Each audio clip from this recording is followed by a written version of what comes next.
सभे मगहिया भाई बहन के भूलेटन काका के राम राम आथिन मगहिया खबर में सुनथिन देश दुनिया के खबर।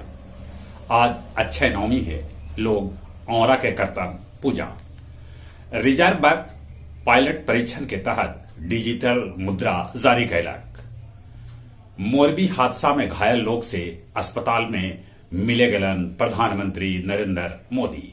उनका आबे से पहले अस्पताल के एकदम से 2 दिन में चकाचक कर देवल गेल हल। बिहार में प्राथमिक स्कूल के लइकन के नया सत्र से पहले भेटायत किताब ऐसन शिक्षा विभाग दावा कर रहा है। भारत जोड़ो यात्रा के तहत राहुल गांधी 4 मीनार पर फहरौलन तिरंगा। चेन्नई में रिकॉर्ड बारिश के बाद स्कूल कॉलेज बंद कर देवल गेल।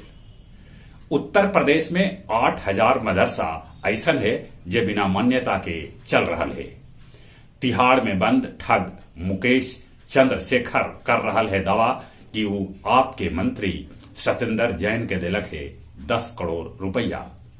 अभिनेता सलमान खान के भेटायल 22+ के सुरक्षा। मंगल ग्रह पर भेटायल विशाल समुद्र तट के निशान। व्हाट्सएप 26 लाख से बेसी खाता बंद कर दे।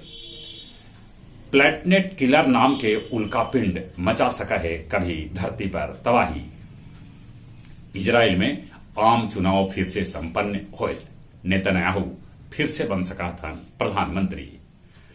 श्रीलंका के श्रद्धालु सभे भिक्षु के दान कैलन चिबर। मानपुर स्थित गयाजी गौशाला के 134वां वार्षिकोत्सव मनावल गेल, जकरा में गया जी के डीएम डॉक्टर त्यागराजन शामिल होलन। मगध मेडिकल कॉलेज गया में पहल बेर डेंगू मरीज के चढ़ावल गेल प्लेटलेट्स। कोच के टनकुप्पा में सूरज मंदिर में नाच हो रहा हल, ओकरा में एगो युवक रिवॉल्वर लहरा रहा हल मंच पर, ओकरा पुलिस कैलक गिरफ्तार। और अब कुछ खेल के समाचार। T20 विश्व कप में कल इंग्लैंड न्यूजीलैंड के 20 रन से हरा दिलक, तब श्रीलंका अफगानिस्तान के 6 विकेट से हरौलक। आज भारत के मुकाबला बांग्लादेश से होयत। प्रो कबड्डी में दबंग दिल्ली लगतरिये 5वां बेर हार के सामना कैलक। इमामगंज के 6 गो कबड्डी खिलाड़ी राष्ट्रीय ट्रायल चयनित कैल गेलन।